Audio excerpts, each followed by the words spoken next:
বনি ইসরায়েলের এক লোক সিরিয়াল কিলার ছিল, খালি মার্ডার করতো, সিরিয়াল মার্ডার। একটা, দুইটা, তিনটা, 10টা, 5টা করতে করতে করতে করতে 99টা মার্ডার করেছে। কয়টা? এই এলাকায় আছে নাকি এরকম কেউ? 99টা মার্ডার। কল্পনা করা যায়? 99 জন মানুষকে সে নিজ হাতে হত্যা করেছে। 99 মার্ডার করার পরে তার মনে ভয় আসলো, হায়রে, না জানি আল্লাহ আমার সাথে কেমন আচরণ করে আখিরাতে। আমার তওবা আছে কিনা কপালে জানি না, আমার তো ক্ষমা নাই, কি করব আমি? তো সে লোকজনদেরকে জিজ্ঞেস করলো, আমার ক্ষমা আছে কিনা, এটা কে বলতে পারবে? আমাকে আল্লাহ মাফ করবে কিনা? তারা সবাই বললো, এই এলাকায় এক আল্লাহর ওলি আছে, তার কাছে যাও। সে আল্লাহর ওলির কাছে যেয়ে বলে, ও আল্লাহর ওলি, আমি 99টা হত্যা করেছি, 99টা মার্ডার, আমার কপালে ক্ষমা আছে কিনা তুমি একটু বলো। আল্লাহর ওলি কই, কি বললা? 99টা মার্ডার? হায় হায়, সর্বনাশ, তোর কোনো ক্ষমা নাই। এবার যে মার্ডার করছো কয়, আমার যেহেতু ক্ষমা নাই, তোরে বাঁচায় রেখে লাভ কি, তোরেও দিলাম শেষ করে। এবার সেঞ্চুরি করে ফেলাইছে। কথা বুঝতেছেন? আমার যেহেতু ক্ষমা নাই, তো তোরে বাঁচায় রেখে কি লাভ, তোরেও শেষ করে দিলাম। এবার সেঞ্চুরি। সেঞ্চুরি করার পরেও ভয় আছে না নাই অন্তরে? অন্তরে তো আল্লাহর ভয়, কই যাবে? খুঁজতে লাগলো কে সমাধান দিতে পারবে। একজন বলল, ওই এলাকায় একজন বড় আলেম আছে, ওই আলেমের কাছে যাও। সে আলেমের কাছে যেয়ে বলে, আলেম, আমি 99টা হত্যা করেছি, এখন আমার বড্ড ভয় হয়, আল্লাহ আমারে মাফ করবে কিনা, তুমি একটু আমারে বলো। আলেম বলে, তোমার গুনাহ যত বড়ই হোক, আমার আল্লাহর দয়া তার চাইতেও বড়। তুমি কি পাপ করেছো, কি অন্যায় করেছো? তুমি জানো না আমার রব কত মেহেরবান, তিনি কত দয়ালু, তিনি ভালোবাসার আধার, তিনি করুণার আধার। তোমার পাপ অন্যায় যদি হয় খালের পানির সমান, বিলের পানির সমান, আমার আল্লাহর দয়া সাগরের পানির সমান।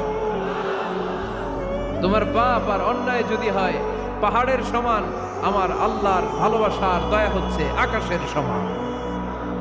তুমি যদি তওবার মতো তওবা করতে পারো, ক্ষমার মতো ক্ষমা চাইতে পারো, চোখের পানি ছেড়ে, চোখের পানির বড় দাম, চোখের পানির মধ্যে বিশাল কারিশমা, এটা আল্লাহ খুব পছন্দ করে।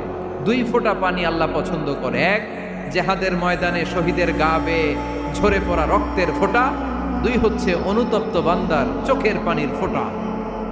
বান্দা যখন অনুতপ্ত হয়ে চোখের পানি ছেড়ে কাঁদে, তার চোখের পানি চোখ বেয়ে নাকের ডগা বেয়ে মাটিতে পড়ার আগেই ওই অনুতপ্ত বান্দার সব গুনাহ আল্লাহ মাফ করে দেয়।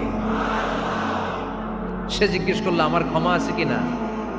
আলেম বলে, আছে, ক্ষমা আছে।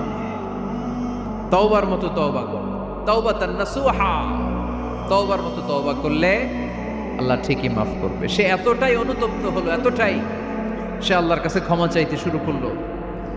আলেম পরামর্শ দিল, তুমি যে এলাকায় থাকো এলাকাটা ভালো না, এলাকাটা ছাড়ো, এখানে সব ডাকাতদের এলাকা, তুমি একটা ভালো এলাকায় যাও, ওখানে যে তওবা করে ভালো মানুষ হয়ে যাও। সে নিয়ত করে কাপড় চোপড় গুছিয়ে ভালো এলাকায় যাবে। ঘর থেকে বেরোয়ার সাথে সাথেই মালাকুল মাউত চলে আসছে, তার রুহু কবজ করে ফেলছে।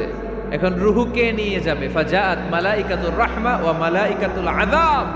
রহমতের ফেরেশতারাও আসছে, আযাবের ফেরেশতারাও আসছে। রহমতের ফেরেশতারা বলে, না না, সে তওবার নিয়ত করেছে, যদিও তওবা করতে পারে নাই, যদিও ভালো এলাকায় যেতে পারে নাই, তওবার নিয়ত করেছে, অনুতপ্ত হয়েছে, ক্ষমা চাওয়ার চিন্তা করেছে, আমরা তার রূহ নিয়ে ইল্লিনে রেখে দেব।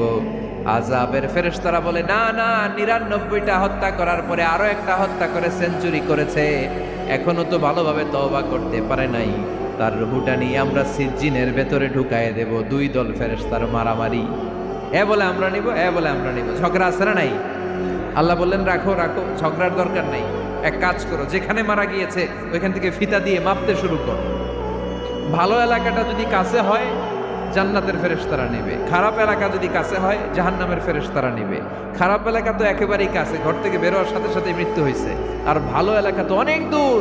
আল্লাহ জামিনটারে আদেশ দিলেন, জামিন, এই অনুতপ্ত বান্দার জন্য তুই ভালো এলাকাটা কাছে চলে আয়। ভালো এলাকাটার জামিনটা তুই সংকুচিত হয়ে যা, যদিও ঘর থেকে বের হয়েছে একেবারে কাছে, খারাপ এলাকা হাজার হাজার মাইল দূরে চলে যা। ফিতা দিয়ে মাপ দিয়ে দেখে সর্বনাশ, ভালো এলাকাটা তো একেবারেই কাছে, খারাপ এলাকাটা অনেক দূরে। আল্লাহর ফয়সালা অনুযায়ী রহমতের ফেরেশতারা তার রূহকে নিয়ে জান্নাতের ভেতরে ঢুকিয়ে দিয়েছে। 99টা হত্যা করার পরে আরো একটা হত্যা করে সেঞ্চুরি, 100টা খুন করছে। আপনি কয়টা করছেন? আমি কয়টা করছি? তো 100টা খুন করে যদি ও মাফ পেতে পারে আমার আল্লাহর কাছ থেকে, আমরা কি ক্ষমা পেতে পারি না? ওর পাপের কাছে আমাদের পাপ কি? কয় ওয়াক্ত নামাজ ছাড়ছেন আপনি? কয়টা মিথ্যা কথা বলছেন? কতবার ঘুষ খাইছেন? কত টাকা সুদে লাগাইছেন? কত অন্যায় করছেন? কত জুলুম করেছেন? মনে রাখবেন, আপনার পাপ, আপনার অন্যায়, আপনার জুলুম যত বড় হোক না কেন, আমার আল্লাহর দয়া তার চাইতেও বড়। এজন্য আল্লাহ নিজের পরিচয় দিয়ে বললেন, আর রহমানু আল্লামাল কুরআন খালাকাল ইনসান আল্লামাহুল বায়ান। আমি রহমান, আমি দয়ার সাগর। আমি কি?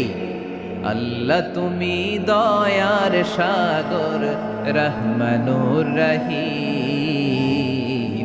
তোমার দয়ায় পূর্ণ আমার সারা নিশিদিন।